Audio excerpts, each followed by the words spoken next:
بسم الله الرحمن الرحيم. الحمد لله رب العالمين ولا عدوان إلا على الظالمين، والصلاة والسلام على رسولنا محمد وعلى آله وأصحابه أجمعين. أما بعد. Assalamu alaykum va rahmatullohi va barakatuhu.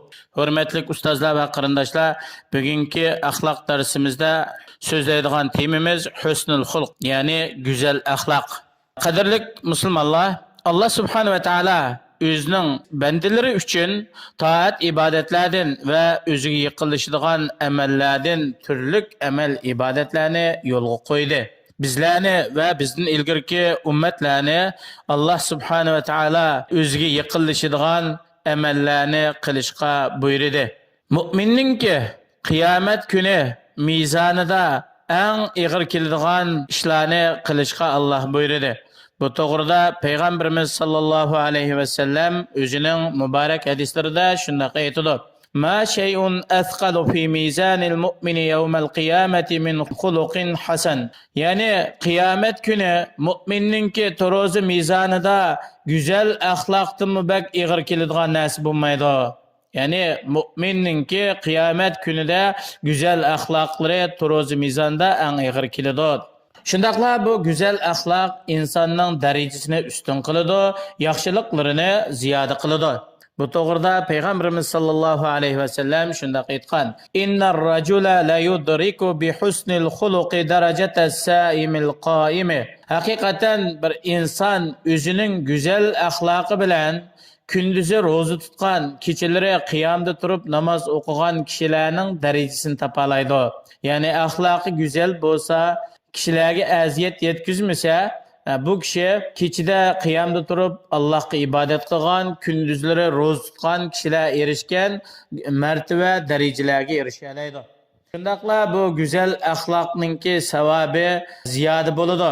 Garchi bu odamning qilgan ishi oddiy bir ish bo'lsa-mu, buning ajr savobi hasilab oshadi. Bu to'g'rida Payg'ambarimiz sallallohu alayhi va sallam mundaq degan: "La tahqiranna minal ma'rufi shay'a walau an talqa akhaka biwajhin talq." Siz yani yaxshilikdan kichikgina bir narsa bo'lsa-mu tuvan ko'rmang. Garchi o'zingizning qarindishingizga chiroy uchraganga qadar, ya'ni qarindishingiz uchrasa, uningga bir kulimsirab qarashning o'zimi yaxshilik hisoblanadi. Bundaq ishlarni kichik sanamang, tuvan ko'rmang. Buning ajr savobi nihoyat katta bo'ladi. İnsanlarning eng yaxshisi qaysi desa, birinchisi hamda o'zi mu'min bo'lgan, Allohga, Allohning rasuliga, Allohning kitoblari, oxirat kuniga, shu hammaga iymon etgan va shu go'zal axloq bilan sifatlangan mu'min insonlarningki eng yaxshisi hisoblanadi. Bu to'g'rida Payg'ambarimiz sallallohu alayhi va sallam mundaq degan: "Inna min xiyarikum ahsanakum axlaqa." Haqiqatan sizlarningki eng yaxshilaringlar axloqi go'zal bo'lganlaringlar deydi. Shundaqla jannatga insonlarningki eng ko'p kirishiga turtki bo'ladigan omil muqaysa desa go'zal axloqdan iborat. Bu to'g'rida Payg'ambarimiz sallallohu alayhi va sallamdan insonlarni jannatga eng ko'p kirishga yoki kirgizishga turtki bo'ladigan omil qaysi deb so'ralgan vaqtida Payg'ambar alayhisalom taqvalloh va husnul xuluq degan. Ya'ni Allohga haqiqiy ravishda taqvodorlik qilish, Allohdan qo'rqish ve güzel ahlaklık buluş. Güzel ahlak bilen bendining iymoni mukammal bo'ladi. Bu to'g'rida Payg'ambarimiz sallallohu alayhi va sallam shunday aytgan: "Akmalul mu'minina iymana ahsanuhum xuluqa." Mu'minlarningki iymoni eng mukammal, kamil bo'lganlari axloqi go'zal bo'lganlaridir. Ya'ni axloqi go'zal bo'lgan mu'minningki iymoni mukammal bo'ladi. Shundaqla go'zal axloqqa erishgan odamningki oxiratdagi darajasi nihoyat yuqori bo'ladi. Bu to'g'rida Payg'ambarimiz sallallohu alayhi va sallam o'zining muborak hadislarida shunday aytgan: "Ana za'imun bi baytin fi a'lal jannati liman hassana xuluqahu." Axloqi nihoyat go'zal, chiroyli bo'lgan kishi uchun jannatning eng yuqori ustun tarafida bir uy birishga men kepillik qilaman. Ibnul Qayyim rahimahulloh bu to'g'rida shunday deydi: "Din degan go'zal axloqdan iborat." Her qandaq adamninki axloqi sizning axloqingizdan go'zal bo'ladi ekan, bu odamning dini sizga nisbatan ziyoda bo'lgan bo'ladi. Ya'ni har qandaq odamning axloqi go'zal, tili tatliq, shirin so'zlik, go'zal axloqliq bo'ladi ekan, bu mu'minning dinimi ziyoda bo'ladi. Peygamberimiz sallallohu alayhi ve sellem öz Parvardigoriga doim shu go'zal axloq yetkazish to'g'risida duo qilib shundoq deydi: "Wahdini li ahsanil axloq la yahdi li ahsaniha illa ant, wasrif anni sayyi'aha la yasrifu anni sayyi'aha illa ant." Rabbim meni güzel axloqqa boshlig'in. O güzel axloqlarga faqat sen boshlay olaysan. Meni nachar axloqlardan yiroq qilgin. Nachar axloqlardan faqat senla yiroq qila olaysan. Yana Peygamberimiz sallallohu alayhi ve sellem o'zining duosida shundoq deydi: "Allohumma ahsanta xalqi fa ahsin xuluqi."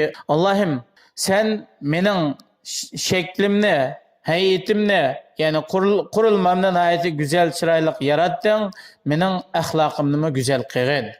Ibn Rajab rahimulloh shundoq deydi: "La tatimmu taqva illa bi husnil xuluq." Yani haqiqiy taqvodorlik, Allohdan qo'rqish faqat go'zal axloq bilan mukammal bo'ladi. Shunga qiyomat kunida payg'ambarlarga o'rin jihatda eng yaqin bo'ladigan insonlar qaysi desa, ularning orasida axloqi go'zal bo'lgan kishilar qiyomat kuni payg'ambarlarga yaqin bo'ladi. Bu to'g'rida payg'ambarimiz sallallohu alayhi va sallam shundoq degan: "Inna min ahabbikum ilayya va aqrabikum minni majlisan yawmal qiyamah ahasinukum axlaqa." Haqiqatan sizlarning ichinglarda menga eng yaxshi ko'riladigan va qiyomat kuni o'rin jihatda menga eng yaqin bo'ladiganlaringlar sizlarning oranglarda axloqi go'zal bo'lgan kishilar. Payg'ambarimiz sallallohu alayhi va sallam sahobalarga doim go'zal axloqliq bo'lishni tavsiya qiladi. Shunga Muaz ibn Jabal radhiyallohu anhu ga shundoq degan: "Ittaqillaha haythuma kunta va atbi'is sayyi'atal hasanata tamhuha va khaliqin nasa bi xuluqin hasanin." Sen qanday joyda bo'lsang, Alloh taqvodorlik qilgin, Allohdan haqiqiy ravishda qo'rqin. Bir yomonlik qilib qolsang, bu yomonlikni yaxshilikni agashtirib qilgin, yaxshilik yomonlikni o'chiradi. İnsanlarga güzel axloq bilan muomala qilgin. Shundaqla güzel axloq insonni Allohning rahmati bilan do'zaxdan qutuldirib qoladi. Bu to'g'rida Payg'ambarimiz sallallohu alayhi va sallam shundoq degan: "Ittaqun nara walau bi shiqqi tamratin fa in lam tajid fa bi kalimatin tayyibah." Sizlar yerimtal xo'mi chaqliq narsani sadaq qilish bilan bo'lsa-mu, do'zax o'tidan saqlaninglar. Agar unchilik bir narsa topolmasanglar, sadaq qiladiganga nihoyat go'zal, chiroyli so'zni qilinglar.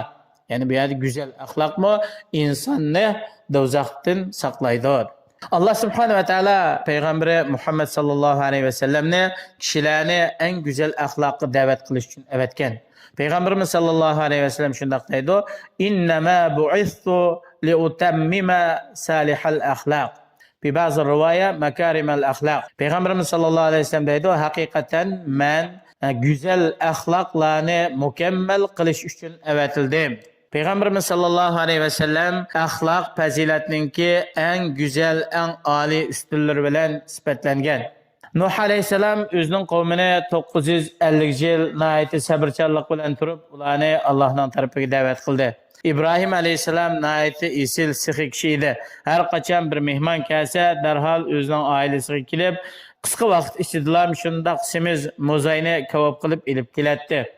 İsmail aleyhisselam vədisdə rastçıl şundaq zat idi. Yusuf aleyhisselam g'arib musafirchilikda va zindonda o'zininki zindonga chiqib qilishga, g'arib musafir bo'lishga sabab bo'lgan tuqqanlarga degan, ya'ni ular xatolikni e'tirof qilgan vaqtida la tasriba alaykumul yawm, ya'ni bugun sizlarga taptani malomat qilish yo'q. Musa alayhissalom kana rajulan hayyan tiran la yura min jildihi shay'un istihya'an minhu. Yani Musa aleyhisselamın ayetibek şundaq hayalık bir zat bo'lganlikdan onun beden terileriden hiç qandaq bir narsa bek hayalık bo'lganlikdan oshkora o'chib ko'rilmaydi. Shuningdek İsa aleyhisselamı anasiga ayetibek yaxshilik qildigan zat edi. Barliq payg'ambarlarning agash kuchilari va salaf solihlar, ilgirki olim ulamalar bularning hammasi shu go'zal axloq bilan sifatlangan, Allohningki rahmati, mag'firatiga erishgan shunday kishilar edi. Bizni Alloh subhanahu va taolo boshqa jonliqlarga qaraganda go'zal yaratgandek, axloqimizni go'zal qilishni Allohdan tilaymiz.